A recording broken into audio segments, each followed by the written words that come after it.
The electronic parking brake malfunction warning has become a common concern for Toyota CHR owners, particularly in models produced between 2018 and 2023. The electronic parking brake system replaces traditional mechanical parking brakes with an advanced electronic system that uses electric motors and sensors to control brake engagement.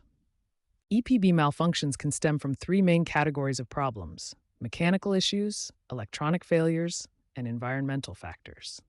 When EPB malfunctions occur, the system generates specific error codes that help technicians identify the root cause of the problem. When an EPB malfunction occurs, drivers will see warning lights on their dashboard indicating that immediate attention is required for the parking brake system. Toyota has acknowledged these EPB issues and has responded with software updates and extended warranty coverage in some regions to address the problems affecting CHR models.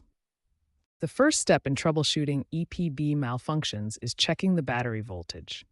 The system requires at least 12.4 volts to function properly. Next, perform a visual inspection of the EPB components. Look for obvious damage, corrosion, or loose connections in the brake system. If the parking brake is stuck engaged, use the emergency release procedure.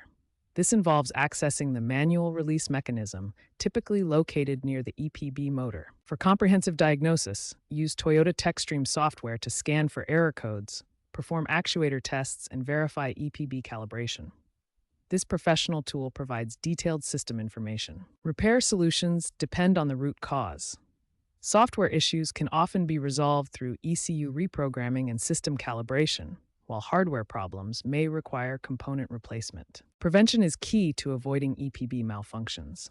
Regular maintenance, proper battery care, and staying alert to warning signs can prevent costly repairs and ensure reliable operation.